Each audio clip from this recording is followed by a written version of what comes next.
Hello मेरे महान देश के अजीब सिटीजन्स, मैं तुम्हारे अवेयरनेस के लिए ये वीडियो बना रहा हूँ। जो लोग इसको देखते हैं वो तो ठीक है, जो नहीं देखते हैं वो और अच्छा है, क्योंकि मैं आप लोगों से कोई चीज की उम्मीद करता ही नहीं। कहीं पे भी आपने सिटीजन एक अवेयर सिटीजन होने की रिस्पॉन्सिबिलिटी नहीं निभाई है, इसलिए आपको कोई चीज नॉलेज है या नहीं है उससे कोई फर्क नहीं पड़ता। आजकल तो मैं इंटरनेट मिल गया है तो एंटरटेनमेंट करने की व्यवस्था हो गई है। कुछ भी इस देश में हो जाए, हर चीज एक्सेप्ट कर लेते हैं, कुछ भी कर ले। वो इतना पागल हो चुके हैं किसी पार्टी के लिए, किसी आदमी के प्रति, कि उसके हर एक्ट को वो बर्दाश्त कर देते हैं विदाउट एनी रीजनिंग कि ये सही है या गलत है, बिना इसको सोचे। इसीलिए मैं कह रहा हूँ कि इन सिटीजन से मुझे कोई भी अ, अच्छा काम करने की उम्मीद नहीं है, क्योंकि अगर ये सिटीजन होते, देश के अंदर इतनी सारी गलत चीजें होती चली जा रही, कंसिस्टेंट गलत हो रही है, but nobody is raising their voice, everybody is silent. For what reason? I don't know.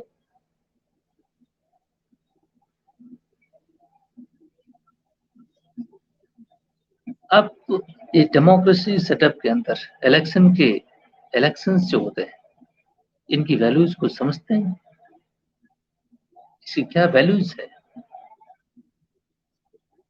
Elections क्यों होने चाहिए, और ये होना चाहिए तो इसमें ट्रांसपेरेंसी, अकाउंटेबिलिटी, फेयरनेस होनी चाहिए या नहीं होनी चाहिए। अगर इन सभी चीजों को सैबोटाज कर दिया जाए तो डेमोक्रेसी पर क्या असर पड़ेगा। यही हमारा डिस्कशन है आज के डेट में। सुप्रीम कोर्ट ऑफ इंडिया करीब 1-1.5 साल पहले किसी ने पिटीशन दायर किया कोर्ट के अंदर कि जो इलेक्शन कमिश्नर होता है, चीफ इलेक्शन कमिश्नर और इलेक्शन कमिश्नर जो सेंट्रल गवर्नमेंट और स्टेट गवर्नमेंट्स के इलेक्शंस कराते हैं, पार्लियामेंट और Lok Sabha means and legislative assemblies in the states, जो इलेक्शंस कराते हैं विधायकों के लिए, वो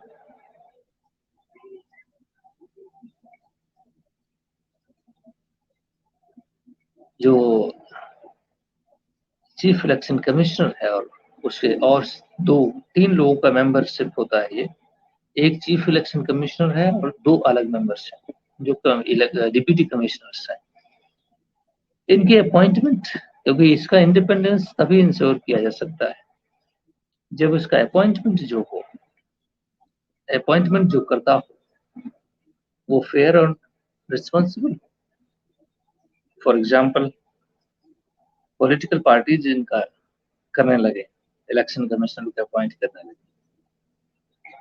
तो क्या होगा। प्राइम मिनिस्टर है, उसने अपॉइंट कर दिया एग्जीक्यूटिव ऑर्डर से, कैबिनेट कमेटी की बातचीत करके कर दिया। प्रेसिडेंट तो हमेशा सिग्नेचर करने के लिए तैयार है, हमारे देश का प्रेसिडेंट तो नहीं, आप साफ समझ सकते हैं, जहां कहो वहीं अंगूठा लगा देगा, है ना। वो पहला डॉक्टर एपीजे अब्दुल कलाम हुआ करते थे जिन्होंने बिल को वापस किया था। उसके बाद कोई प्रेसिडेंट ऐसा नहीं आया। वैसे हमारे यहाँ का प्रेसिडेंट उतना पावरफुल नहीं है कि वो कैबिनेट के डिसीजंस को ओवरटर्न कर सके।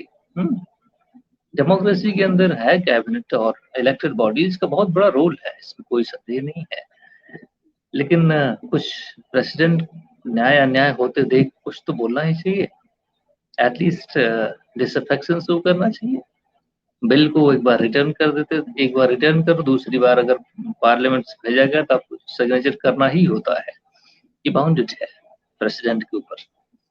कैबिनेट के दिए गए इंस्ट्रक्शंस को प्रेसिडेंट को फॉलो करना होता है, ये बाउंडेड है। ये बाउंडेड है उनके कानून का अपना सेटअप में, ठीक है। लेकिन अगर अपॉइंटमेंट ये लोग करने लगे तो क्या होगा? डेफिनेटली उसकी इंडिपेंडेंस कॉम्प्रोमाइज होगी, जैसा कि होता रहा है। प्राइम मिनिस्टर मोदी जब भी अच्छा बुरा कुछ भी बोले, कभी भी इलेक्शन कमीशन ने उनको नोटिस नहीं जारी किया। आप समझ रहे हैं? इवन दो कोर्ट ने ऑब्जेक्शन किया है, इनकी स्टेटमेंट ये ठीक नहीं है। जैसे एक बार सेनाओं के ऊपर उन्होंने क्रेडिट लेने की कोशिश की थी, जब पुलवामा का कुछ अटैक हो गया था, तो उन्होंने अपनी फोटो लगा के पीछे, और तो उस पर कोर्ट ने ऑब्जेक्शन किया कि फोटो यहाँ से हटा दी जानी चाहिए, लेकिन इलेक्शन कमीशन साइलेंट रहा। क्यों? क्योंकि अपॉइंटमेंट जो करते हैं ये कुछ ना कुछ उसको फेवर देते हैं, इसलिए उसका इंडिपेंडेंट होना, उसकी इंडिपेंडेंस इंश्योर करना ये जरूरी है। इसको इसीलिए सुप्रीम कोर्ट के अंदर ये केस गया, किसी ने PIL फाइल किया, पब्लिक इंटरेस्ट लिटिगेशन, और जिसके अंतर्गत कोर्ट ने इसको रिकॉग्निशन में लिया और ऑर्डर दिया, डायरेक्शंस इशू किए टू सेंट्रल गवर्नमेंट के पास द बिल 1.5 साल पहले। उसमें उन्होंने रिकमेंडेशन किया कि 3 लोग उसमें मेंबर्स हों। लोकसभा का जो अपोजिशन मेंबर है वो हेड ऑफ अपोजिशन मेंबर, ठीक, और प्राइम मिनिस्टर खुद ruling party leader of the Lok Sabha, और चीफ जस्टिस ऑफ इंडिया खुद, ये 3 लोगों की कमेटी बने। ऐसा सुप्रीम कोर्ट ने रिकमेंडेशन किया कि बनाई जाए, जिसमें हम मिल करके फिर उसको अपॉइंट करेंगे। लेकिन क्या किया? अभी बिल पास किया है लोकसभा में, भी कल ही की बात है। उस बिल में उसने क्या किया?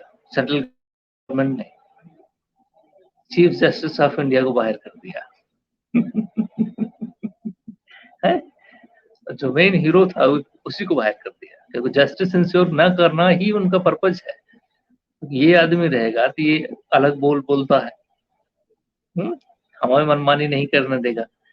जो पॉलिटिशियंस है वो किसी न किसी फेज पर कॉम्प्रोमाइज भी कर जाते हैं, लेकिन जो जुडिशरी है ये कॉम्प्रोमाइज नहीं क्यों करेगी? ये इंडिपेंडेंट बॉडी है, और आजकल हमारे पास चीफ जस्टिस जो है वो काफी डिग्निफाइड पोस्ट है, नो डाउट, वो बहुत अच्छे लोग हैं। वो कभी भी, मेरे दिमाग में नहीं होता ऐसा कि वो कभी भी अन्याय किया हो।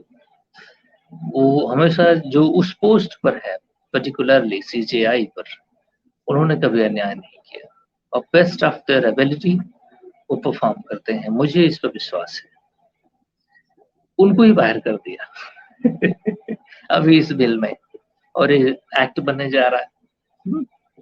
अब बताइए, इंडिपेंडेंस क्या इंश्योर करने का पर्पज है? अगर है तो मेन हीरो को क्यों बाहर किया गया, जो जस्टिस इंश्योर करता है? इससे डायरेक्ट ट्रांसलेट होता है कि आपको जस्टिस में विश्वास नहीं है।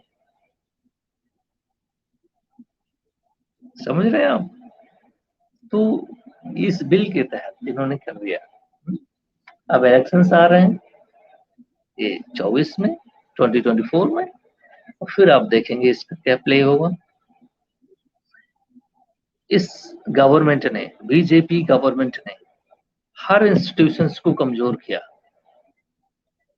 मैं फिर से कहता हूँ, बीजेपी गवर्नमेंट ने हर इंस्टीट्यूशंस को कमजोर किया, डेमोक्रेटिक इंस्टीट्यूशंस को कमजोर किया, even though they wanted to compromise the power of the Supreme Court of India.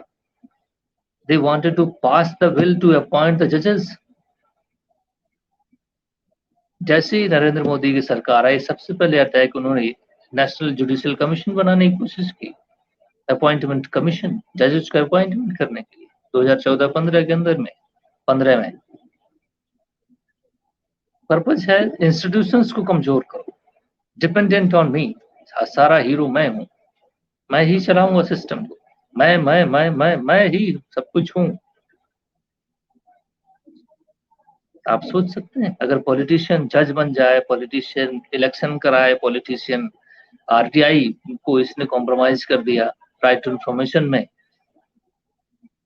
अगर आप most of the institutions right to information देखें, वहां तमाम सारी फाइलेंस पड़ी हैं, कोई रिस्पॉन्स नहीं करता, कई सारे इलेक्शन कमिश्नर्स अपॉइंट ही नहीं हुए। हर जगह अगर देखो तो इंस्टीट्यूशंस को कमजोर करना नरेंद्र मोदी की पहली प्राथमिकता रही है। मैं फिर से कहता हूँ, इनकी पहली प्राथमिकता इंस्टीट्यूशंस को कमजोर करना है। और दूसरा काम है, मैं भी भूल गया बताने वाला था, ये इंस्टीट्यूशंस को कम्प्लीटली कमजोर कर रहे हैं।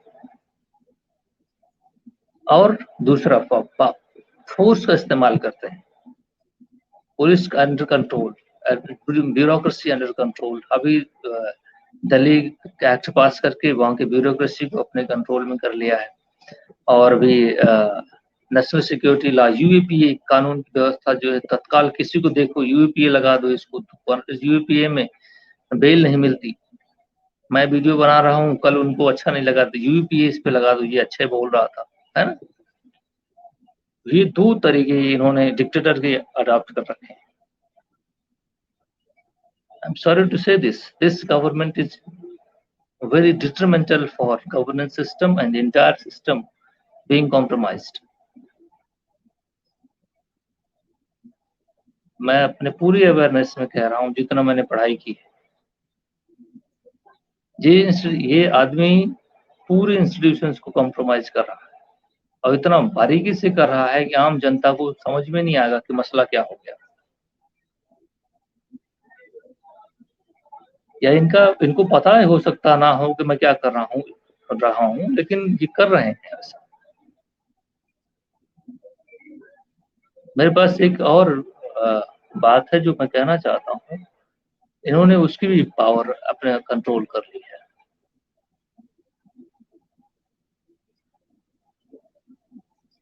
आप समझने की कोशिश कर, अगर आप मामले को देखें, जब से आए हैं तब से जो कर रहे हैं 10 सालों के अंदर में, आप इन्हें जज करें। मैंने बीजेपी को 3 बार वोट दे दिया हूँ, मैं खुद अफसोस करता हूँ। ये लॉ एंड ऑर्डर के नाम पर लॉ को ही फॉलो नहीं करते, अपने मनमानी करते हैं। किसी की बिल्डिंग डिमोलिश कर देना, किसी को गोली मरवा देना, ये कोई तंत्र व्यवस्था है? मैं कहता हूँ rule established by law procedure, P constitution को ले जाके कहीं गार्बेज में डाल दो, फिर अगर ऐसा आपको नहीं करना है तो।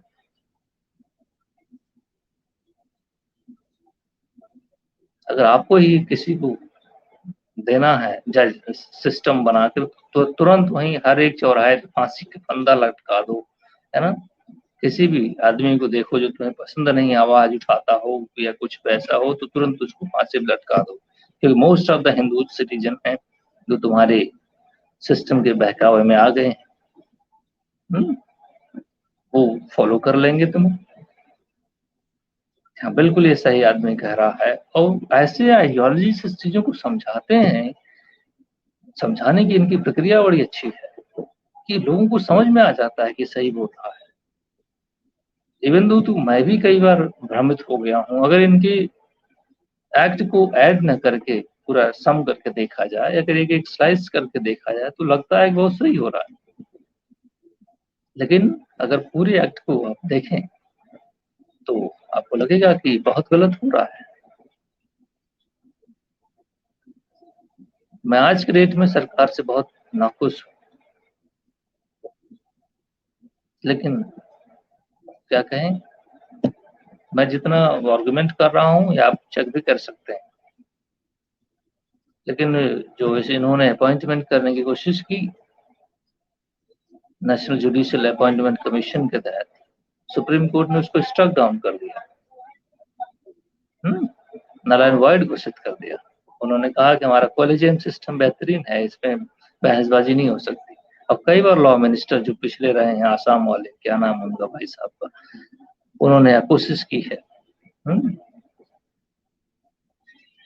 मैक्सिमम डिले करना अपॉइंटमेंट, सारे काम किए गए हैं। जो अभी ये इलेक्शन बिल पास हो गया है, इसमें इन्होंने president sorry prime minister opposition member और अपने कैबिनेट के मिनिस्टर्स को लेने की कोशिश की। उनकी कैबिनेट का मेंबर उनके सामने बोल पाता है प्राइम मिनिस्टर के सामने? वो तो कहेंगे कि मतलब कुछ भी कहवा लेंगे भाई। भाई उन्हीं का मिनिस्टर है, कैबिनेट मिनिस्टर है, वो उनके खिलाफ कैसे जा सकता है? अब हमारे यहाँ मिनिस्टर ऐसे हैं कि मतलब प्राइम मिनिस्टर कहते आम को पेड़ है ये तो इमली है, तो कहेंगे इमली। मिनिस्टर हमारे यहाँ तो ऐसे ही हैं कि मतलब वो अपने कॉन्सेंस रखते हुए भी अंधे हो जाते हैं। तो उनसे तो कोई उम्मीद की नहीं जा रही। ये 2 मेंबर की बॉडी बन गई है। अपोजिशन मेंबर को वो क्या होता है, निकाल देंगे वो लोकसभा से, कोई षड्यंत्र करके, और फिर बचेगा एक मेंबर वो खुद प्राइम मिनिस्टर होगा। है बहुत ही अजीब हो रहा है।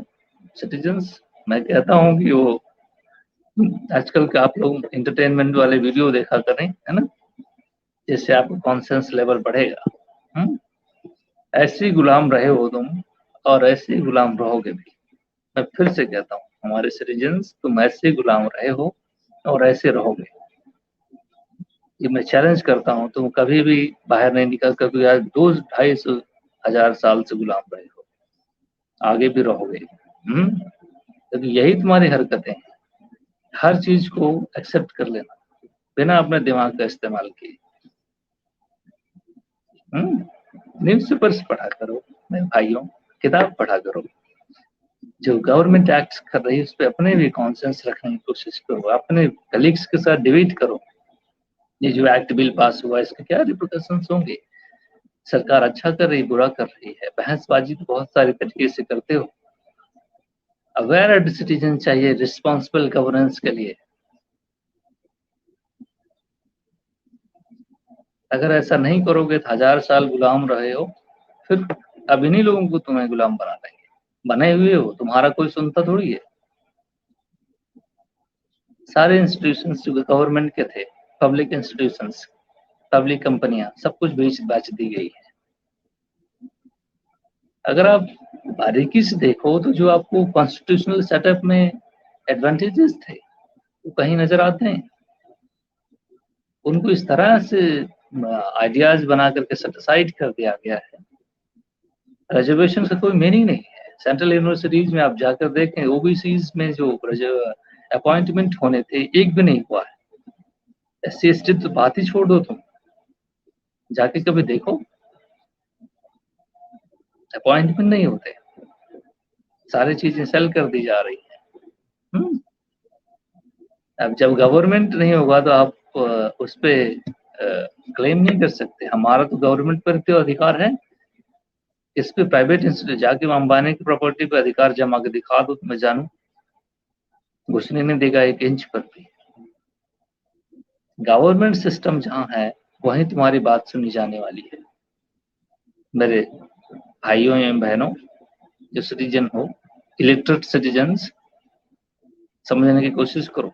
जहां सरकार नहीं होगी वहां तुम्हारी कोई नहीं सुनेगा,